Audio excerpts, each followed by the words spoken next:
Vous êtes de plus en plus nombreux à nous suivre et à participer à l'évolution de la chaîne Afrique N24, et sincèrement nous tenions à vous en remercier.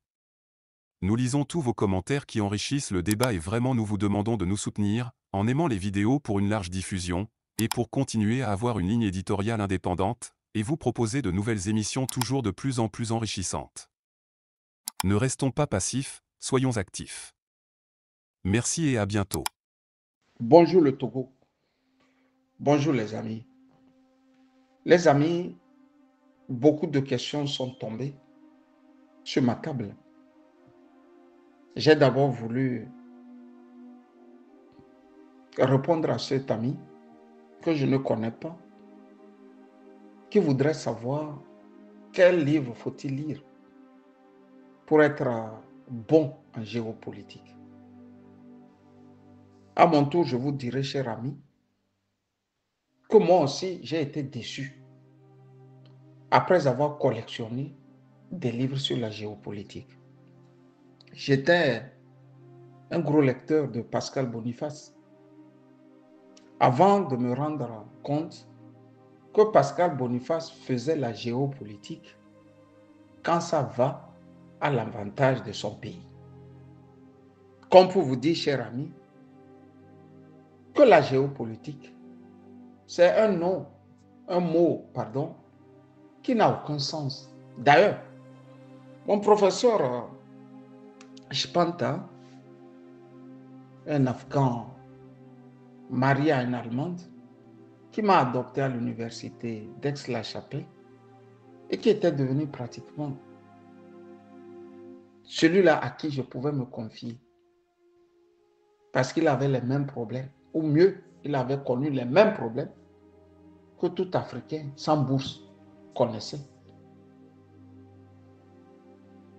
quand nous étions arrivés en Allemagne pour des études. Un jour, je suis monté à son bureau. Je me suis assis et je voulais moi aussi savoir ce que c'est que la géopolitique. Il m'a dit, Ali, la géopolitique, c'est un mot qui n'a pas de sens. Il va m'égrener ce que c'est ou ce que c'était l'Afghanistan des années 60, où tous les étudiants russes, irakiens, iraniens venaient étudier dans les universités en Afghanistan. Tout était structuré.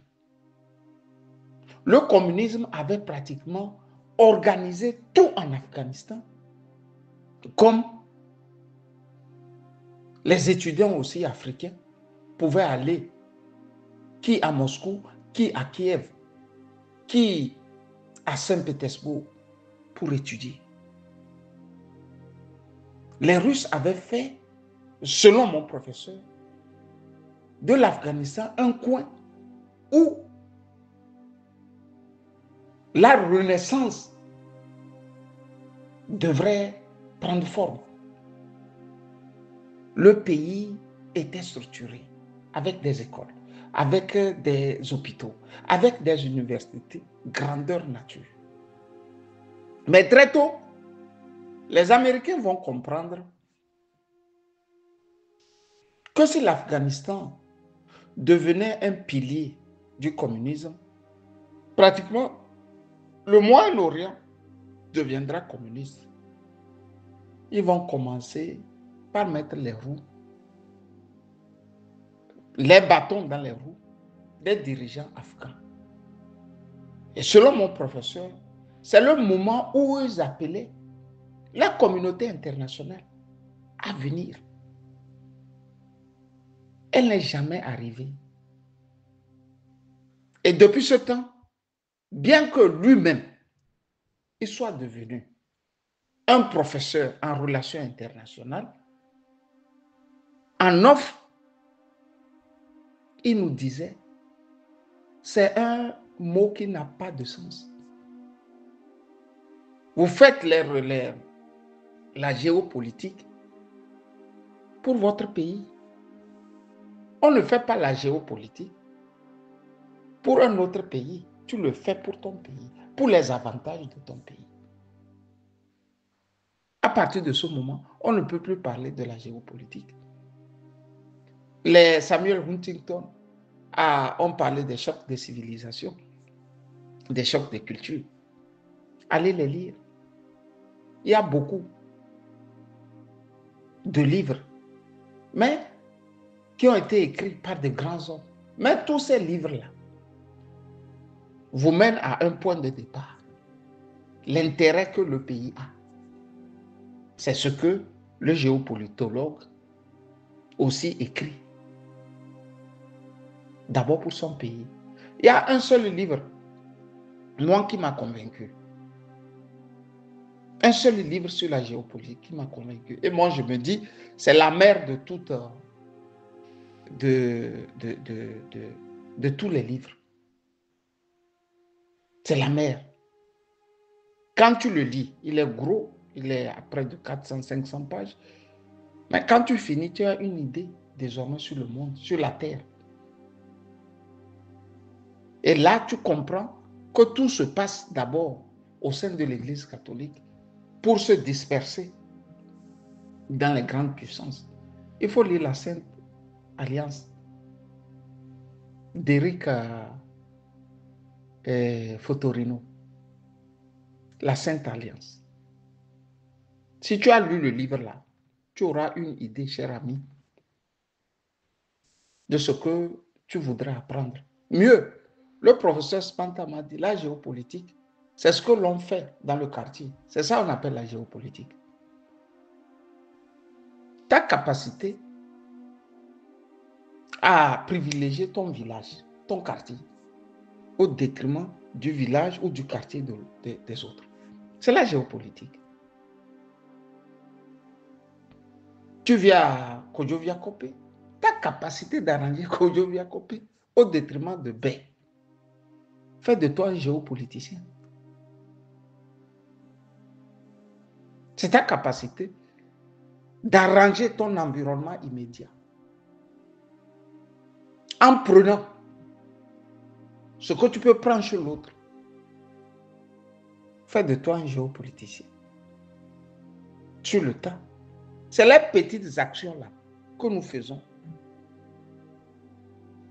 qui est au fait la géopolitique. Il y a la géographie et il y a la politique. Donc, ton environnement immédiat, là, c'est la géographie dans laquelle tu es. Et quand tu commences comme ça, tu peux maintenant mettre la main au-delà des mers et ramener ce que les autres ont chez toi. Ce sont des notions vagues, au fait. Relations internationales, géopolitique et ainsi de suite. C'est des notions vagues. Ça ne rime à rien. J'ai voulu te dire de ne pas trop te casser. Lis les bons livres et tu as une idée du monde. D'ailleurs, quand tu commences par lire ces livres, tu ne peux plus débattre avec les gens. Parce que ce que toi tu vois, ils ne voient pas ça. Ils pensent que ce qu'ils disent là, c'est ça qui est vrai. La preuve est que quand cette affaire de l'Ukraine a commencé, nous étions les premiers à rappeler aux uns aux autres que tu ne peux pas avoir quand même 7 à 8, voire 10 millions de ta population hors de ton pays et tu dis que tu es en train de gagner la guerre. Tu as vu comment les Africains raisonnaient. Au même moment, on mettait beaucoup d'Africains dans les trains pour qu'ils quittent l'Ukraine. Parfois même, les Ukrainiens privilégiaient les chiens. Ce n'est pas moi qui le dis, il y a encore les éléments sur YouTube. Ils privilégiaient leurs chiens, leurs chats avant les Africains. Mais l'Africain a oublié. Les peuples qui n'ont pas la mémoire, comme nous autres là, on est condamné à subir. C'est-à-dire qu'on n'a jamais puisé dans notre passé pour construire notre présent et nous projeter dans l'avenir, c'est-à-dire dans le futur. Je reviendrai abondamment, mais j'ai voulu parler de la seconde question qu'un qu'un autre m'a posée.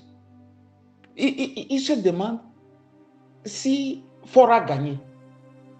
Sa question est celle-ci. Faure a-t-il gagné le peuple togolais en instaurant le régime parlementaire? Cher ami, je vais être franc, je vais vous parler sans filtre. Regardez la manière par laquelle Faure est arrivé au pouvoir. Les enfants des dictateurs ont une singularité. Quand il s'agit du pouvoir, ils sont prêts à tout donner pour l'avoir. S'il faut marcher sur des crânes, ils marchent. S'il faut étrangler des femmes enceintes, ils étranglent. S'il faut piller les caisses de la République pour corrompre diplomates, chefs d'État, et comment dirais-je, voire même au milieu de son peuple, les chefs religieux, les chefs coutumiers, les activistes, les journalistes, il n'y a pas de problème. Ils mettent l'argent qu'il faut. S'il faut tuer, ils tuent. 2005, Faure a fait ça. 2010, même chose. 2015, patatras. 2020, c'est le summum. Tout le temps, lui, quand il s'agit du pouvoir, il met tout en œuvre. Et pourtant, en 2017, après la révolution de Tikpi, il s'était lui-même fabriqué une nouvelle constitution où on ne devrait pas le poursuivre. Lui, tout seul, avait une immunité bétonnée, si vous vous rappelez. Mais quand il est dans sa chambre, ce n'est pas suffisant. Ce n'est pas suffisant. Il ne croit pas quoi. Il est convaincu que même avec l'immunité là, les Togolais vont le traquer. Il se dit il faut passer à la vitesse supérieure. Et il ne le fait pas. Parce que il veut changer quelque chose.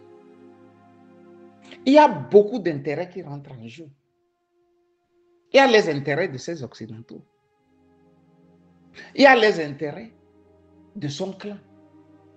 Il y a les intérêts de lui-même.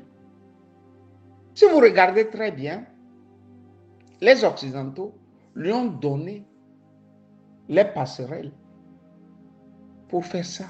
Ça peut servir. L'Occidental, lui, il ne fait rien au hasard. Si ça mordait, ils peuvent encore pousser beaucoup de peuples africains à rentrer dans cette ligne-là des régimes parlementaires, quitte à encore tirer cette affaire-là pour 30-35 ans encore. Parce que les démocraties, avec les régimes présidentiels, ils ont tiré ça de 90 à 2025. Ça fait 35 ans. On s'est bien tué. Les plus faux, les perclus dans la tête, les crapules ont pillé, ont balafré nos économies.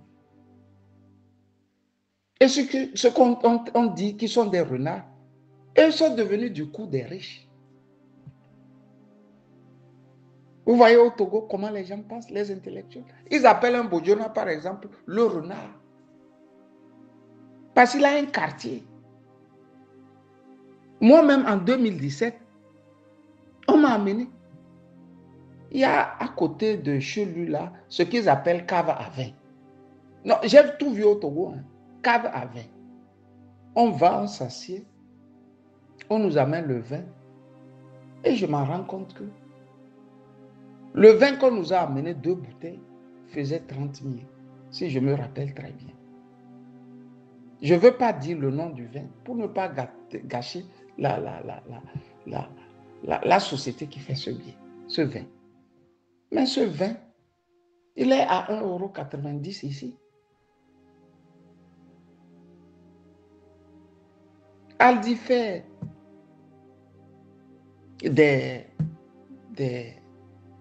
comment vous les appelez, des remises ou comment vous les appelez. Des fois, vous l'avez en 6 packs ou bien en 12 packs.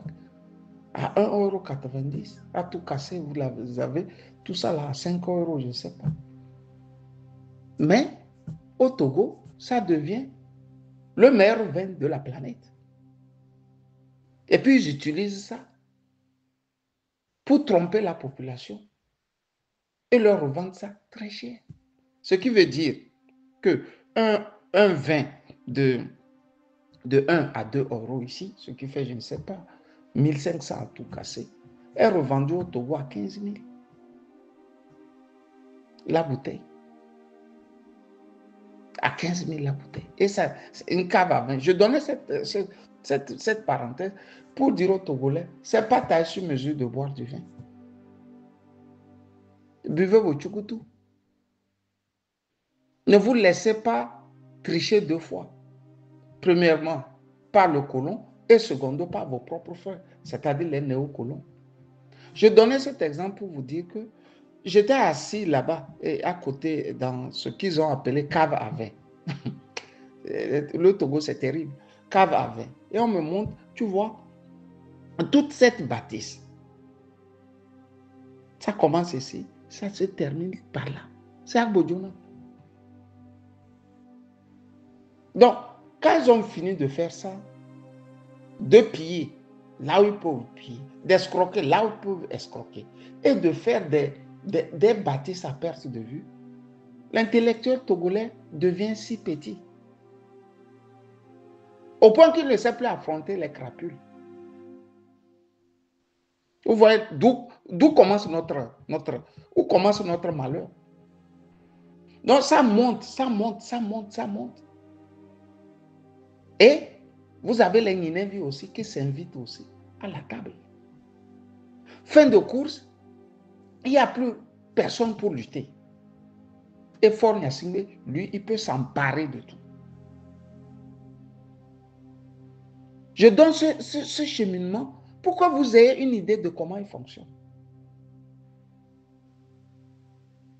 Donc, il a imposé le régime parlementaire à coups de grenades, à coups de bâtons, à coups d'humiliation. Même le député sénégalais, Guy Marius Sagna, est passé aussi par là. Même le député Guy Marius Sagna est passé par là.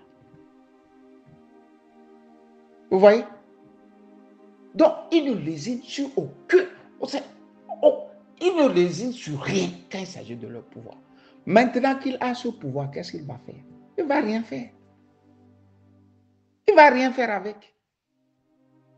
C'est la singularité des enfants à papa. Il ne va rien faire avec. Il va jouer avec ça. Il va encore voler une génération aux Togolais si nous ne savons pas faire. Si nous ne nous levons pas. Il va encore voler 25 ans aux Togolais. Bon, les Gnassingbé ne durent pas que ça. Son papa n'a pas dépassé le cap des 70 ans. Si lui-même, il est né en 66, ce qui veut dire l'année prochaine, il aura 60 ans. Et quand vous voyez ses cheveux bizarres là, vous savez que bon, la santé n'est pas aussi au beau fixe que ça. Je ne connais pas son truc médical, mais ça ne va pas, quoi. Il faut bien scruter le monsieur. Vous savez que bon, il n'a rien à perdre. C'est pour ça qu'il tue le Togo ou les Togolais à petit feu. Il n'a absolument rien à perdre. Il n'a rien à perdre. Il vit sa vie. Il vit sa vie. Si vous me prenez, bon, j'ai bien vécu. Si vous ne me prenez pas, c'est tant mieux. Mais, connaissant mon peuple, vous n'allez jamais me prendre. C'est comme ça il est dans son petit Congolo. Donc, le pouvoir là va se rétrécir à quelques petits membres. Ils sont très malins aussi. Ils vont donner beaucoup aux journalistes. Surtout les journalistes. Ils vont beaucoup donner aux journalistes. Ils vont donner aussi aux grandes gueules. Et ils ont déjà positionné certains natifs des préfectures Et vous savez que chez nous au Togo, quand tu t'appelles à Tchadédi par exemple, devant tous les gens de Tchamba, tu ne sais pas dire que Tchadédi n'est pas un homme honnête. Tu es obligé de t'aligner. Au demeurant, c'est eux qui ont les radios. Vous écoutez Eric Gâteau, ça parle, ça parle, ça parle, ça parle. Tchadédi est derrière, c'est à lui. Il va parler, parler, parler, parler. Quand il va s'agir d'Tchadédi, il va contourner. C'est comme dans un match de football. Il va feinter en même temps et puis continue par jouer ailleurs. Tu te prends au micro, au lieu de te poser des bonnes questions, il te pose des questions gondolées. C'est comme ça qu'on a bâti ce peuple-là, lentement mais sûrement. Lentement mais sûrement. Ça va être très compliqué, mais ici il s'agit du peuple. Il suffit que 2 ou 3, 4, 5, 10 personnes trouvent là où on peut prendre ces gens-là de revers pour que tout s'écroule. Tout ce qu'ils ont fait là s'écroule. Et c'est la faille là, il faut qu'on trouve. Il faut trouver cette faille là. Sinon, moi qui vous parle, mes enfants, moi, si j'ai des enfants, ils ne sont pas concernés. Je suis désolé de parler ainsi. Je parle ainsi pour que les Togolais restent au pays là. Ne disent pas qu'il y a un intérêt derrière en faisant cette lutte. Il est 22h19, heure d'Allemagne. Mais tu ne sais pas te coucher. Parce que tu es bien né, tu es bien éduqué. Tu fais la géopolitique dont je vous parlais, cher ami. Tu ne peux pas voir chez les autres du bien et chez toi, tout se désagrège et tu es là, tu regardes. Ce n'est pas normal. Ce qui se passe au Togo n'est pas normal. Ce n'est pas normal, ça ne va pas. Oui, il a pris ça par force, à coup de blessures, à coup de, je ne sais pas, tout ce qu'il a mis des milliards, il a mis tout ce qu'il a sous la main, il a mis. Maintenant, il faut gérer, il faut construire le pays là. Mais on ne passe pas quand même 60 ans pour construire un pays quand même. Vous savez que des quartiers comme Zanguera, des quartiers comme, je ne sais pas, Adido Gomen là-bas, il y a des inondations, des quartiers où la régie des eaux est inexistante. À Zanguera, par exemple, l'électricité est arrivée dans certains coins, il n'y a même pas encore 3 ans. Après 60 ans, la capitale, je dis la capitale, n'est pas à 100% électrifiée. Et vous voyez vos rues, vos routes. Ce qui veut dire que pour quitter d'un lieu à un autre, comme les routes ne sont pas praticables, là où tu peux faire, tu devrais normalement faire 5 à 6 minutes. Tu fais banalement 1 heure, 2 heures de temps. C'est aussi simple que ça. Tu dois contourner, contourner, contourner, contourner. Il ne pourra pas. Wangun, quoi. C'est même pas que Wangun, Wanyin, quoi. Lui-même ne connaît pas. Il va rester là, tourner, tourner, tourner, et vous perdre le temps. Vous volez encore vos avenirs. Il a sa partie où il est en train de bouffer. Mais les Blancs aussi sont en train de voir si on ne pourra pas retarder encore cette Afrique-là pour 30 ans, 35 ans au moins. Parce que la démocratie, finalement, qui nous a amenés, c'était une manière de nous retarder. Vous nous amenez la démocratie. Nous voulons la pratiquer et vous nous refusez au même moment de pratiquer la démocratie. Fin de course, c'est dans ça nous sommes. On est là, on tourne, on tourne, on tourne, on tourne. On ne voit pas le bout du tunnel. C'est pas fort Gnassingbé. Il ne pourra pas. Allez au lycée moderne de Sokodé. Allez, vous tous, Togolais, Togolaises. Vous qui aviez passé votre temps sur les bancs. Retournez voir vos collèges. Donnez-vous cet effort. Même quand tu es à Lobé, après 3 ans, retourne à Sokodé, à Kara, à Bassar, et à Tchamba, à Lesmono, à Dapaon, à Mango, voir ton lycée, ton collège. Ils se désagrègent. Au fait, l'État n'existe pas. C'est un État voyou. Ils ont fui leurs responsabilités depuis. C'est la triste réalité, ça. C'est pour ça qu'ils pillent le pays à tout va. J'ai même vu un lézard ce soir-là. On m'a envoyé le truc. Qui appelle Ingrid, maman, maman, j'ai chanté l'année passée ou que j'ai bien fait les morceaux. Je voudrais, vous voyez, voilà des jeunes qui vont en même temps mordre à la maison. Quand ils sont arrivés en 2005 au pouvoir, là, vous vous rappelez, ils s'étaient créé une casse de jeunes là, qui chantaient pour les Ingrid, qui chantaient pour les Pascal. C'est-à-dire les crapules, les bouclés de la République, c'est eux qui sont magnifiés. Si tu es un professeur d'université honnête, tu te sens petit parce que tu es dirigé par les crapules. Si tu n'es pas suffisamment fort, si tu es suffisamment faible, comme les Tchalim, le professeur Tchalim, ou bien le professeur Léopold Ninevi, tu mourras là-bas. Parce que tu es faible. Tu as de gros titres, mais intellectuellement, tu es bon dans la tête, tu peux enseigner. Mais humainement, tu es faible. Tu es faible devant l'argent. Tu es faible devant le matériel. Mieux, tu n'as pas des valeurs en toi. Tu ne portes pas des valeurs. Cher ami, il a pris ça pour un temps. Il faut vous mettre au travail. Sinon, il faut que nous nous mettons au travail. Devant nous, là, il y aura encore des jeunes aguerris. Cette fois-ci, ils seront davantage aguerris. Parce qu'il va mettre tout l'argent en sa possession pour prouver que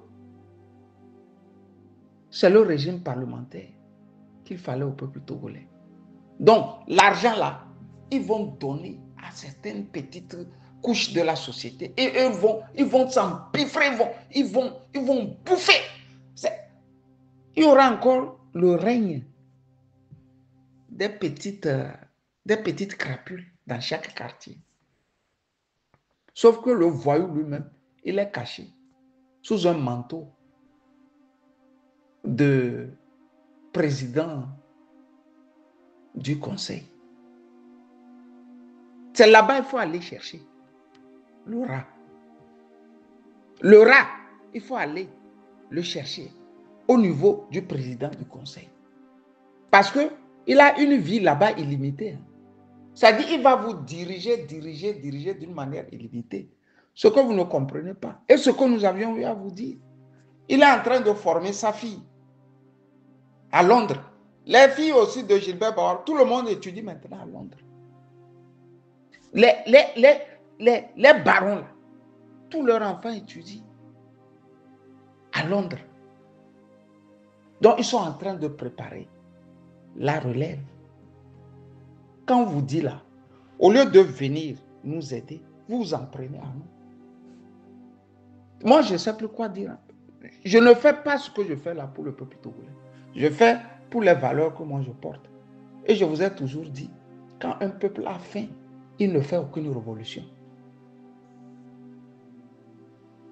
Je pense que j'ai été suffisamment incompris. Mais, depuis qu'ils ont imposé à ce peuple-là, dans le silence le plus abject, c'est-à-dire le peuple est resté là à regarder, dans le silence le plus abject, l'infamie. Ce qui veut dire que nous qui crions, levons-nous, on avait raison. Même si vous ne nous aimez pas, donnez-nous quand même cette raison. Ça nous galvanise. Je pense que depuis 5 à 10 ans, nous ne sommes pas 5 à aussi crier fort au Togo. Mais quand nous crions, nous ne crions pas pour nous. Si c'est pour nous-mêmes là, allez vous coucher. Hein. Je suis désolé. Je suis désolé. Quand je me suis amusé à dire à ma fille, on va rentrer au Togo, elle m'a dit non. Là, ce que tu as au Togo, tu prends ça, tu vends et puis tu m'achètes un cheval et je vais aller à cheval. Parce qu'elle va s'entraîner parfois en monter le cheval. Pour vous dire que si ça ne tenait qu'à moi et à ma progéniture, je ne serais pas dans la boue. Avis à tous ceux-là qui voudraient que je me taise. Je ne me tairai jamais. Je dis je ne me tairai jamais. Mongo Betty m'a dit de parler. Mongo Betty m'a dit de parler. Africain, et si vous parliez? Il a parlé. Il a parlé. Il a parlé jusqu'à mourir. Sauf que ceux qui ne parlent pas aussi meurent. Bonne soirée à toutes et à tous. Kamusali. Likez la vidéo si ce n'est pas déjà fait. Laissez aussi votre point de vue en commentaire. Abonnez-vous et cliquez aussi sur la petite cloche de notification pour ne rien rater de nos prochaines vidéos. N'oubliez pas de partager aussi la vidéo et de la liker.